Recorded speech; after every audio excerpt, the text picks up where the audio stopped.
Bulletin में सबसे पहले आपको खबर दें, निगरान वजीर आला सिंध के तर्जुमान का कहना है कि सिंध हुकूमत ने सिविलियन की मिलिट्री कोर्ट में ट्रायल के लिए सुप्रीम कोर्ट में कोई अपील दायर नहीं की है। उन्होंने कहा है कि तासुर बेबुनियाद है कि सिंध हुकूमत ने मिलिट्री कोर्ट्स में सिविलियन के ट्रायल के लिए सुप्रीम कोर्ट में अपील फाइल की है। इसी से मुतालिक मजीद बात करेंगे। सीनियर सहाफ़ी मज़हर अब्बास साहब हमारे साथ टेलीफोन लाइन पर मौजूद हैं। मज़हर अब्बास साहब, आपके पास इस मामले पर क्या तफसीलात हैं? जी, एक तो एडवोकेट जनरल साहब का जो है वो नोट भी मौजूद है मेरे पास, जो उन्होंने वन लाइनर है। उन्होंने कि सिंध गवर्नमेंट ने कोई ऐसी अपील फाइल नहीं की है। फिर मेरी ज़ाती तौर पे वज़ीर आला सिंध से भी बात हुई है जस्टिस मकबूल बाकर साहब से, तो उन्होंने भी इस खबर की तरदीद की है कि सिंध हुकूमत ने इस तरह की कोई अपील फाइल की है। इससे ज़्यादा तो उन्होंने मजीद कॉमेंट नहीं किया इसके ऊपर। सिर्फ इस चीज़ की वजाहत की कि ये जो खबरें एक दो दिन से चल रही हैं कि सिंध हुकूमत ने अपील फाइल की है, ये बिल्कुल गलत है, बेबुनियाद है, और इस तरह की कोई भी अपील सिंध हुकूमत ने फाइल नहीं की है।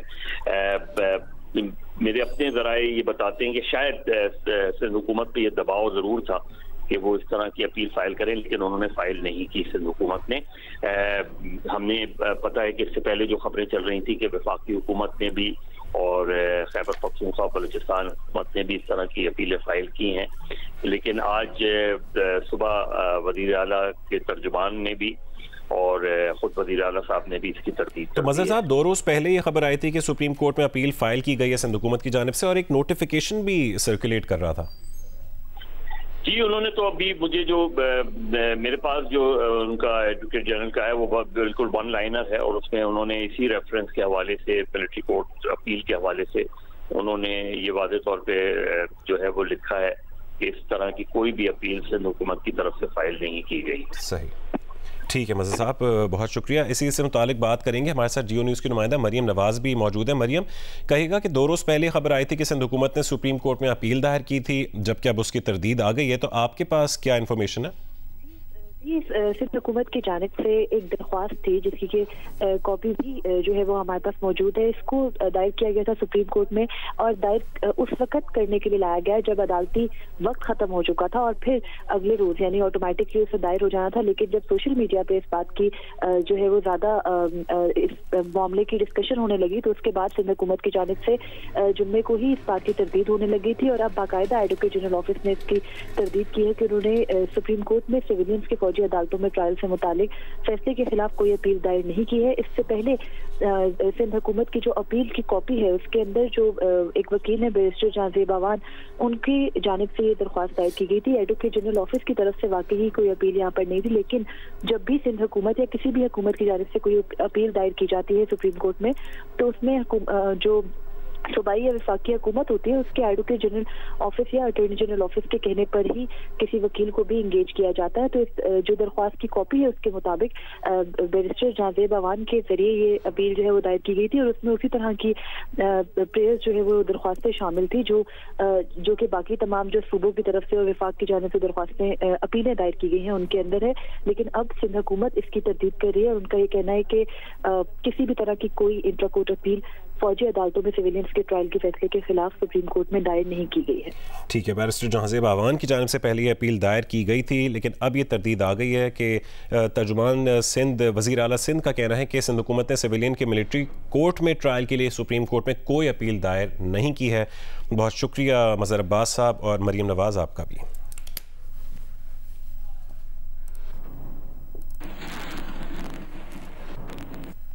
लाहौर की एहतसाब अदालत ने आशियाना इकबाल रेफरेंस में शहबाज शरीफ समेत तमाम मुल्ज़िमान को बरी कर दिया है। मज़ीद तफसील जानेंगे जियो न्यूज़ की नुमाइंदा नवीन अली से। नवीन, आपके पास क्या तफसीलात हैं इस केस की? जी बिल्कुल, लाहौर एहतसाब अदालत के जज मलिक अली जुल्फ़िकार अवान ने केस की समाअत की है, और जो है आज आशियाना हाउसिंग सोसाइटी स्कैंडल का फैसला सुना दिया गया है, और इस केस में शहबाज शरीफ समेत 10 मुल्ज़िमान को जो है बरी कर दिया गया है। अदालत ने 2 मरकजी मुल्ज़िमान नदीम सिया और कामरान कियानी को इससे पहले ही बरी कर दिया है, लेकिन अब जो है शहबाज शरीफ समेत फवाद हसन फवाद, अहद चीमा, बिस्मिल्लाह कंस्ट्रक्शन कंपनी के चीफ एग्जीक्यूटिव शाहिद शफीक, बिलाल कुदवाई, इम्तियाज हैदर, इसरार सईद और आरिफ भट्ट वगैरह वगैरह सब जो शामिल हैं उन सबको जो है इस केस में बरी कर दिया गया है। इस केस में अदालत की जानिब से जो है 10 मुलजमान के खिलाफ फर्द जुर्म आयद हो चुकी थी और जो नैब रेफरेंस दायर किया गया था उसमें ये शामिल था कि 16,000 गरीब शहरियों ने आशियाना इकबाल के लिए 61 करोड़ रुपए जमा करवाए हुए हैं और कंपनियों की नाअहली की वजह से हुकूमत को 84 करोड़ जो है वो जो है इसमें 50 लाख रुपए से ज्यादा रकम का नुकसान उठाना पड़ा था। ताहम इस केस का फैसला सुना दिया गया है और शहबाज शरीफ समेत 10 मुलजमान को बरी कर दिया गया है। जी ठीक है, बहुत शुक्रिया नवीन तफसीलन अपडेट करने के लिए।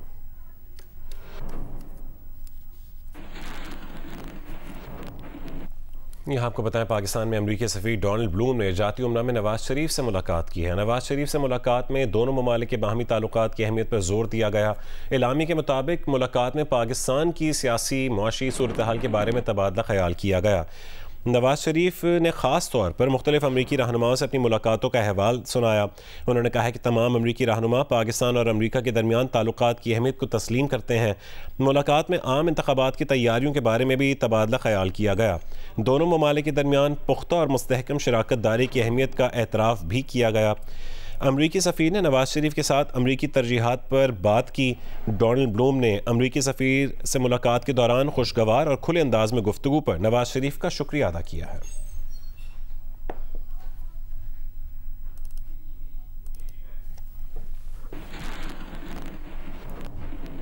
एडवोकेट जनरल सिंध ने सुप्रीम कोर्ट में फौजी अदालतों में सिविलियंस के ट्रायल के खिलाफ अपील की तरदीद कर दी है। एडवोकेट जनरल सिंध ने सुप्रीम कोर्ट में फौजी अदालतों के फैसले से मुतालिक अपील दायर नहीं की है।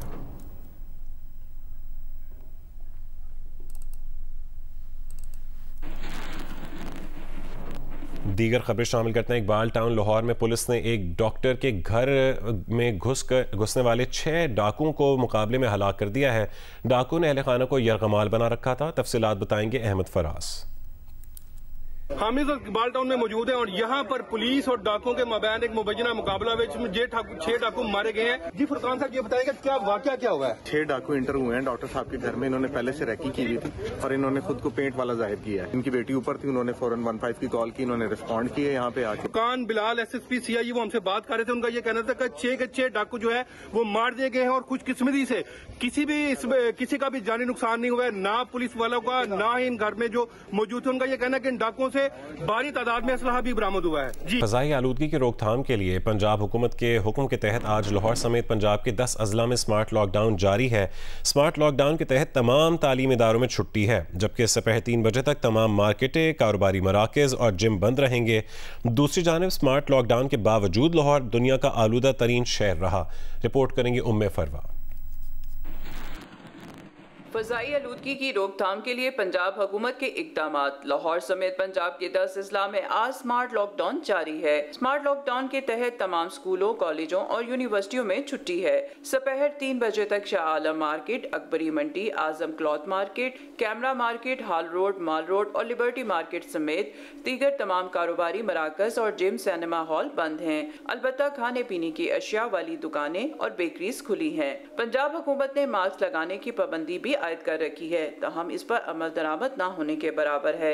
सड़कों पर ट्रैफिक थोड़ी कम है। दूसरी जानिब स्मार्ट लॉकडाउन के बावजूद लाहौर दुनिया का आलूदा तरीन शहर रहा। तिब्बी माहिरीन का कहना है कि स्मोक से मुख्तलिफ बीमारियां फैल रही हैं। सरकारी अस्पतालों की OPDs में खांसी, नज़ला, जुकाम और फेफड़ों की इन्फेक्शन समेत दीगर बीमारियों में मुब्तला अफराद का रश मामूल से ज्यादा है। कैमरामैन सफदर अली के साथ उम्मे फरवा, जियो न्यूज़ लाहौर। पंजाब हुकूमत ने सूबे के 10 अजला में स्मार्ट लॉकडाउन के अहकाम जारी किए थे, मगर कसूर में सिर्फ स्कूल और कॉलेजेस बंद हैं। बाकी तमाम कारोबार और रोज़मर्रा की सरगर्मियां मामूल के मुताबिक जारी हैं। तफसील बताएंगे कसूर से जियो न्यूज़ के नुमाइंदे सलीमुर रहमान। जी हुकूमत पंजाब ने आज हफ्ता और इतवार को मुकम्मल लॉकडाउन का जो अहकाम जारी किए थे, मगर बदकिस्मती से कसूर में जो है लॉकडाउन की कैफियत तारी नहीं है। सिर्फ स्कूल बंद है, लेकिन अंदरून शहर में तमाम ट्रैफिक जो है छोटी बड़ी वो चल रही है। मोटरसाइकिलें भी उतनी ही चल रही हैं और सबसे ज़्यादा तादाद जो अंदरून शहर में तकरीबन 2000 जो है रिक्शे वो अंदरून सर्कुलर रोड में फिर रहे हैं। और इससे महसूस होता है कि आवाम जो है वो इस किस्म के इक़दामात पे कोई अमल दरामद नहीं कर रही। नारोवाल में भी हुकूमत पंजाब की जानिब से स्मार्ट लॉकडाउन का कहा गया है, लेकिन झंवाल रोड, रेलवे रोड और दरमियान के तमाम इलाकों में दुकानें अब भी खुली हुई हैं। मज़ीद तफसील बताएंगे इंजीनियर मंजूर हुसैन। जी, हुकूमत पंजाब के अहकामात के मुताबिक जिला नारोवाल भर में भी आज स्मार्ट लॉकडाउन का ऐलान किया गया है। ताहम इस वक्त तक जिला नारोवाल में स्मार्ट लॉकडाउन पर अमल दरामद नहीं किया जा रहा। कस्बात, देहात और जो मिनी टाउन्स हैं वहाँ पर किसी किस्म का कोई अमल दरामद नहीं हो रहा। मार्केट्स मामूल के मुताबिक खुली है। शहरी जो है वो बाजारों का रुख कर रहे हैं, रश है। जिला नारोवाल की फजाएं जो है वो बिल्कुल उजली है, आसमान साफ दिखाई दे रहा है। लिहाजा हुकूमत पंजाब जिला नारोवाल में लॉकडाउन के फैसले पर नजरसानी करे और शहरियों को मामूल के मुताबिक जिंदगी गुजारने दे। जी, मंडी बहावुद्दीन में भी इस मौके के तदारुक के लिए स्मार्ट लॉकडाउन नाफिज किया गया है। तफसील बताएंगे साजिद कमाल।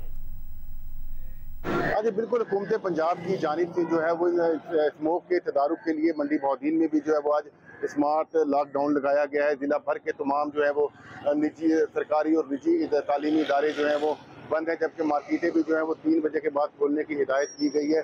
बात अगर की जाए इंतजामिया की जानिब से इंसदाद स्मोक के सिलसिला में की जाने वाली कार्रवाइयों की, तो धुआं छोड़ने वाले ईंटों के 7 भट्टों को सील किया है। इनके खिलाफ जो 6 मुकदमात का इंदराज करवाया गया है, जबकि तकरीबन 5 लाख रुपए इन पर जुर्माना भी किया गया है। जबकि 2 फैक्ट्रियों को भी जो है वो सील किया गया है। इंसदाद स्मोक के सिलसिला में जो है वो दिल्ली इंतजामिया की जानिब से जो है वो भरपूर कार्रवाइयाँ अमल में लाई जा रही हैं। जी, गुजरांवाला में स्मॉग के बायस शहर का एयर क्वालिटी इंडेक्स आज 176 पर आ गया है। तफसील बताएंगे राना अंसर।